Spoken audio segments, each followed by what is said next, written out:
Truck drivers. Yep. 2,000 StarTrack truck drivers striking over pay and job security in Australia. And I think we covered the Australian truck drivers last week. This was on September 30th. Around 2,000 truck drivers. Oh, hang on. Let me do my little for our friend Warren. Thank you. Back to here. Okay. 2,000 truck drivers at StarTrack, a parcel freight and logistics company owned by the Australia Post, held a 24-hour national strike. This is announced, but look, we're not going to hamstring the company indefinitely, but we're going to show you that we can shut down your operations and that we're willing to do it for a day, for however much time it. The first time it will be 24 hours. Here you go. Around 4,000 toll drivers did that on August 27th for 24 hours. 3,000 workers at FedEx struck at for 24 hours last Thursday. This is what they're doing in Australia. Okay, and what they want is a wage increase greater than the company's current offer of 3% per annum. The union has not publicly specified what figure it's demanding, meaning that anything above 3% will likely be touted as a victory, even if it falls short of the recently announced official CPI increase of 3.8%. Okay, so again, there's mounting anger throughout the industry. These major transport companies are increasingly employing workers on short-term contracts, effectively creating a two-tier system to undermine the conditions of full-time drivers. This includes changes to shifts, allocation of work to casuals and contractors, rather than giving overtime hours to full-time workers. Despite the common grievances of workers throughout the transport industry, the Transport Workers Union has isolated the strikes to one company at a time, minimizing disruption to the supply chain. Although more than a month has passed since the toll strike and none of the issues have been resolved, the union has barely mentioned the company's name and has presented no plan for further action at toll, which is disappointing.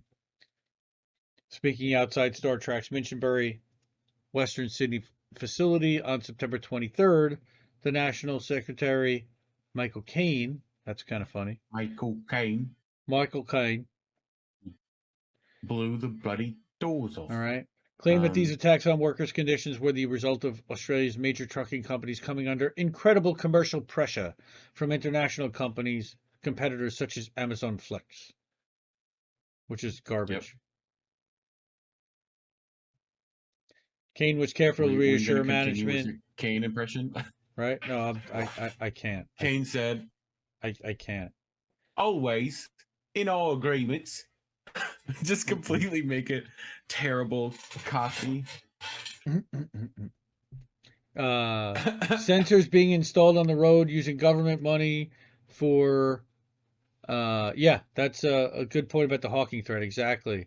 Sensors being installed on the roads. Yeah, I did hear something about that for automated trucking and just for the car, driverless cars also to better, to prevent more accidents.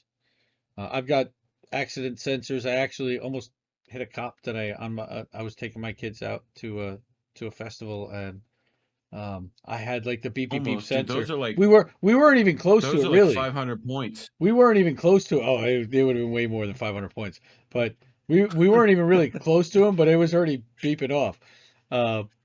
Right. So, I had the sensors going crazy. And the kids were like, "Oh, what's that?" I'm like, you were gonna hit the. I wasn't even close to it. What are you talking about? Just imminent death, kids. Yeah, just. We weren't even close. Come on. So last month, CEPU rammed through another sellout EA at AP, which offered a meager 3% per annum wage raise, really a pay cut in view of inflation, and the fact that workers did not receive a pay raise at all in 2020 and committed to workers to ongoing restructuring. Again, these guys, they worked all through 2020. Okay. Essential workers. Australian truckers are like one of the hardest working truckers out there. Calling a kangaroo trains of goods. Yeah.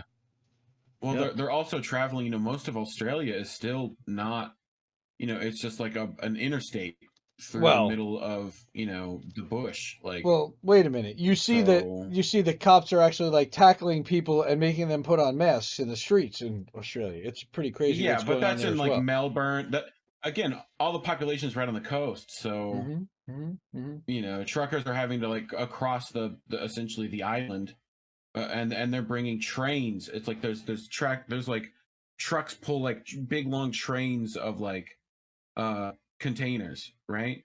So you'll like have one truck driver pulling like 10, because it's like it's only going to be trucks on that road, you know. So it's crazy. Like if you ever go look up YouTube, like watch passing a truck in Australia videos, they're just like for miles, you know. But yeah, tough gig for them.